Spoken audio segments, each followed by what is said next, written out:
pounding his chest right now after the start for BYU in Kansas City. BYU leading UCF 14-2. They are in a timeout. We are very much not in a timeout as we continue our live conversation from Studio B in Provo, Utah, alongside Jonathan Tavernari and Tyler Haws. I am Spencer Linton. Okay, we were just talking during the break. There is a unique challenge of jumping out to a very big lead early in a game like this, because it's like, okay, well, you couldn't have scripted a better start, but how do you maintain against a team that now is going to play with just utter desperation? Yeah, well, I think you have to keep the aggression up. I mean, BYU's taking and making great shots. They're getting good looks, and they need to just continue that aggressiveness. Like that's just a great look from, who was that, Dallin, that created that for Ali Khalifa? Yeah. Right. But they've got to stay aggressive. The tendency is you jump out to a big lead and you relax and say, oh, we got this. But there's, we're only 5 minutes into this game. There's so much left that can still happen. We were just talking about the big jump that UCF got out to in the second half, went on an 18-1 run. Yeah, and that win against Oklahoma State yesterday. Oklahoma State. And so this team's very capable of putting together a run. And so they just need to continue to score, weather the storm, realize that, hey, they're going to take some punches, but finding a way to stay aggressive. Love that. UCF's trying to press already, and we're on the attack, making them pay. Richie Saunders to the free throw line. BYU leading 14-3 with 15:25 to play. JT, again, let's go big picture here. Let's say BYU does hold on and they win today. So they at least beat UCF, but they lose to Texas Tech tomorrow. I feel secure in saying, like, okay, if you beat UCF, but you lose to Texas Tech, which is a team that finished better than you in the Big 12 standings, BYU should feel secure that they're going to be a 5 seed. At that point, it's like, did they do enough to play in Salt Lake City, though? And I think, and I've mentioned this before. I don't know if I mentioned to you and Jerem, but at this point, like Tyler said earlier in the show, just get to the tournament. It has been a while. I think the fact that you made to the tournament in the Big 12, that is saying something.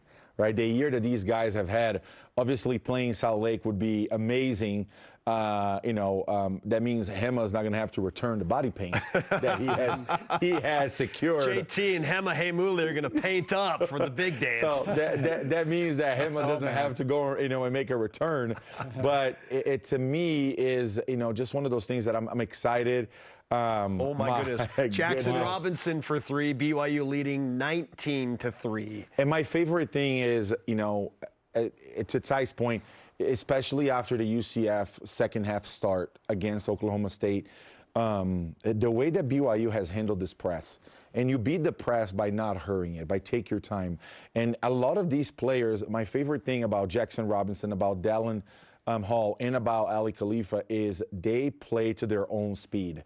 Right, we see the way that they're attacking here, and is it, just a great way that they are taking their time and attacking, and so this is amazing. Hey, right? Of note, Fush Traore scored 2 points in the first game against UCF. He scored 2 points in the second game against UCF.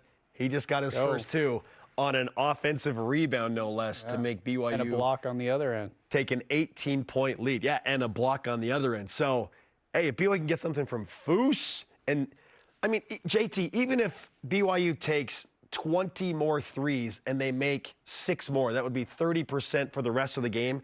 Coupled with the hot start, now they get to that number of make 10 threes, it will be better than 32%, which is wildly just been like this almost automatic winning formula for the Cougars. I still remember, and I don't know if there's a way to pull up this clip, but it was after one of the first games of the season, and you were interviewing Richie. And I want to say it was after the first game of the season that they broke the record for 43 threes in a game, and everybody was like, what the heck just happened in the first game of the season? But you could see at Richie's face and the way he was talking, he was like, last year we just made so many bad choices, but we learned a lot, and we're excited to get this year going. Mm-hmm. And it's something that my wife has shared with me a lot. My wife always says, good choices come from experience. Experience comes from making bad choices. right? And so I think that if you apply that to this basketball team, we saw these guys make a lot of bad choices last year, right? I mean, you were here in the studio, you know, pretty much all the time, and tough losses. Well, you know what I mean? Yeah, really close. But some close losses that, you know, you tweak a couple of things here and there, and they win the game. And so, to me, that clip from Richie says we learned from our mistakes, we worked on them. Here we are ready to make the good choices based on the experience that we have. And are we not seeing that right now? I mean, it's 21-3.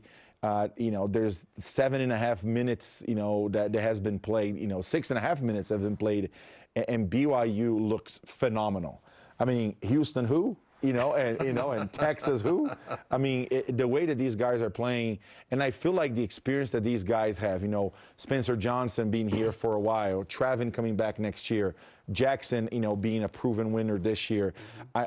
Let's not forget Ali Khalifa. It's his first year with BYU, but he's been around college basketball before. And I think his religion, his character, the way that he is also brings a lot of experience and baggage to be able to say, hey, I fit into this culture.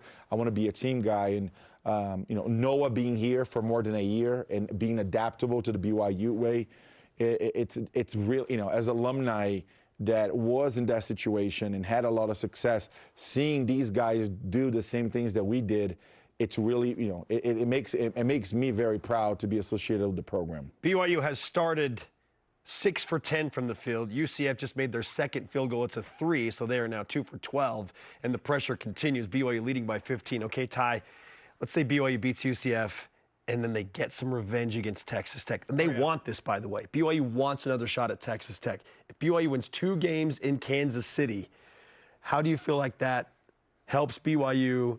Is it enough to bump them to a 4 seed? And being a 4 seed playing in Salt Lake City potentially. I think for sure. I think you get to that 4 seed because you get past Texas Tech, you're probably going to you're going to face Houston, and all those things play into the metrics and you know the things that these experts look at. But I'm just so excited for the way that BYU's playing.